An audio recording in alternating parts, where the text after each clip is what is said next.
This is the Hidden Killers podcast with Tony Brueski. Featuring author, psychologist, and daily contributor, Shavaun Scott. Justice for Natalee Holloway. Is that what we saw take place in a courtroom in the United States just this past week? I think that might be up for discussion. According to Beth Holloway, she feels vindicated. She feels like they had a win in court the other day with the admission from Joran Van der Sloot that he, in fact, did murder Natalee Holloway, although will not face murder charges in the U.S. for it. Sentencing also very questionable. We got to start somewhere with this. Let's start, in fact, with Joran's story of how he was rejected sexually from Natalee and became angry, says that he hit her and then took a cinder block and got very disturbing in the description of literally caved her face in and then took her to the ocean and she floated away. Horrible, I guess plausible, but is it real? I mean, why I guess, are they putting this amount of weight on someone who is not a credible witness or a credible person by any stretch of the imagination? Yeah, the guy never tells the truth. You couldn't find a better example of, a classic psychopath, from rapist, career criminal, murderer. And I was struck by how calm he was, in this confession. I listened to it and this is what I did. I bashed her head in. I mean, just absolutely horrifying to listen to. And he's never told the truth. He doesn't tell the truth about anything, as psychopaths tend not to. So is this closure for the mom? For Beth, apparently it's been helpful to her, so I'm glad it happened because of that.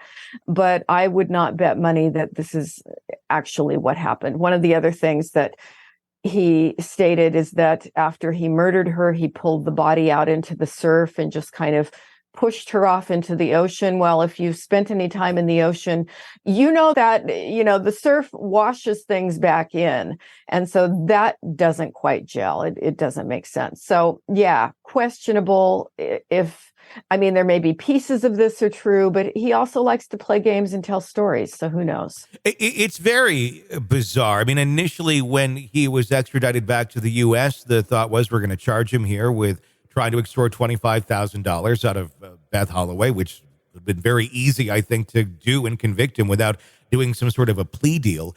Granted, at the end of the day, I think the most important thing is for those close enough, Beth Holloway, to have some sort of closure the way that she wants it to.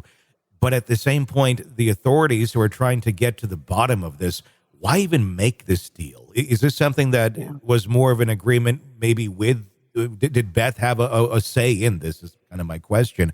And, if she did, I get that. But if she didn't, why just allow him to take this or even offer this? Why not just pursue him to the fullest extent of the law and do the original plan? You got your 27 years in his Peruvian jail, and then whatever you're going to get over here is going to go right after that. Now the sentences are concurrent. So he may never spend a day in a U.S. prison. The only way that would happen is if he somehow is released from jail there first. That part doesn't make sense to me in this case.